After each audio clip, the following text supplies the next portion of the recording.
नमस्कार, जय हिंद दोस्तों, आप सबका स्वागत है हमारे YouTube चैनल अपना पेशन न्यूज पर। इस चैनल पर आपको एप्स 95 F4 पेंशन से जुड़ी तमाम खबरों के बारे में बताया जाएगा, तो हम आपसे निवेदन करते हैं कि हमारे चैनल को सब्सक्राइब करें।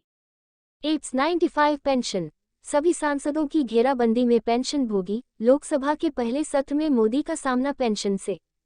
पेंशनभोगियों ने कहा, सबको एकजुट होना चाहिए।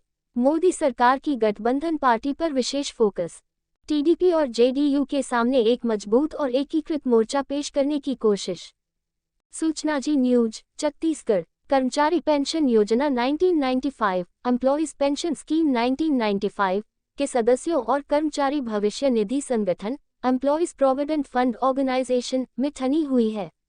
देश भर के पेंशनभोगियों द्वारा ईपीएफओ के साथ ही केंद्र सरकार पर भी सीधा निशाना साधा जा रहा है।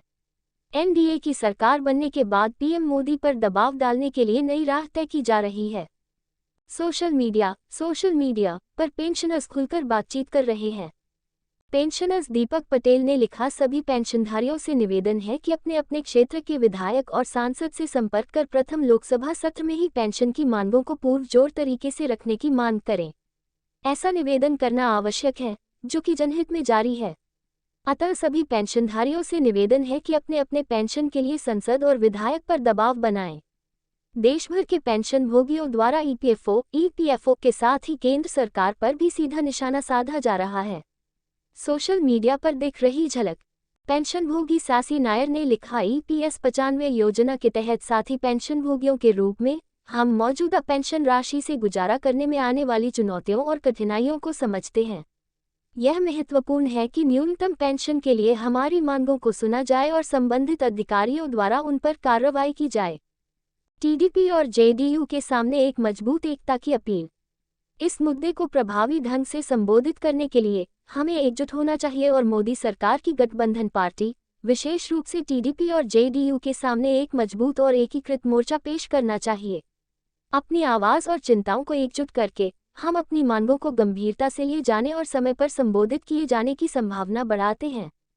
एप्स 95 योजना, सेवानिवृत्त लोगों के लिए एक सभ्य जीवन स्तर सुनिश्चित हो। ये याद रखना महत्वपूर्ण है कि पेंशनभोगियों के रूप में हमने अपने राष्ट्र के विकास में महत्वपूर्ण योगदान दिया है। इसलिए यह उचित है कि हमें ऐसी पेंशन मिले जो न केवल टिकाऊ हो बल्कि ईपीएस 95 योजना के तहत सभी सेवानिवृत्त लोगों के लिए एक सभ्य जीवन स्तर सुनिश्चित करे। हम आपसे न्यूनतम पेंशन के हमारे अधिकार की वकालत करने के इस सामूहिक प्रयास में शामिल होने का आग्रह करते हैं।